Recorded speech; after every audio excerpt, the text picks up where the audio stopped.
नगर दक्षिण लोकसभेचे उमेदवार निलेश लंके यांचा फलक जाळल्याचा प्रकार राहुरी तालुक्यातील सोनगावमध्ये घडला असून लंके समर्थक आक्रमक झाल्याचं पाहायला मिळालं। राहुरी तालुक्यातील सोनगाव येथे लोकसभेचे उमेदवार निलेश लंके यांचा फलक जाळण्यात आला। मात्र हे फलक कोणी जाळले हे स्पष्ट झालं नसलं तरी लंके समर्थक मात्र विखे समर्थकांनीच हा फलक जाळल्याचा आरोप करतायत। विखे समर्थकांच्या पायाखालची वाळू सरकल्याने फलक जाळून लंकेंची बदनामी करण्याचं षडयंत्र रचलं जातंय।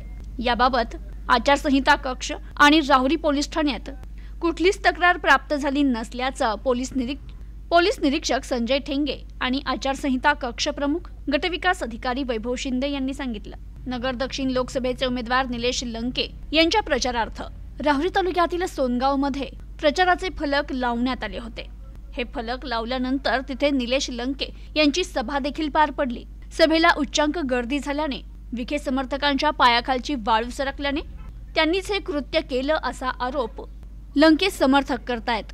तर सोनगावमध्ये लंकेंचा फलक जाळण्यापूर्वी रात्री गावातील पथदिवे बंद करण्यात आल्याची माहिती स्थानिक मतदार देत आहेत। तर फलक जाळताना लंके यांचं छायाचित्र पूर्णपणे जाळण्यात आलं। तर या घटनेचा लंके समर्थकांनी जाहीर निषेध करत फलक जाळणाऱ्या व्यक्तीविरोधात पोलिसांनी कडक कारवाई करावी अशी मागणी करण्यात आली आहे। यावेळी कन्हैया दिघे, अजिम तांबोळी, सीताराम दिघे, अमोल दिघे, किरण कडू, आदिनाथ दिघे, जयराम दिघे, दानिश तांबोळी, अन्सार तांबोळी, नरेंद्र अनाप, अरुण दिघे, रमेश दिघे, दत्तात्रय पलघडमल, कैलास पलघडमल, संभाजी कडू, उदय कडू, सोमनाथ दिघे, सूर्यभान शिंदे, संदीप वागचौरे, सागर डुकरे उपस्थित होते।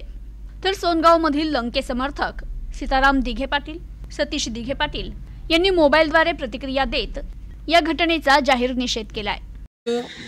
10 मे रोजी जी घटना झाली, विरोधकांनी जे नीच कृत्य केलंय त्या कृत्याचा मी आमदार प्राजक्ता तनपुरे व समस्त ग्रामस्थ धानोरे व पंचक्रोशी व निलेश लंके प्रतिष्ठान पंचक्रोशी यांच्या वतीने जाहीर निषेध करतो व विरोधकांनी ही गोष्ट लक्षात घ्यावी।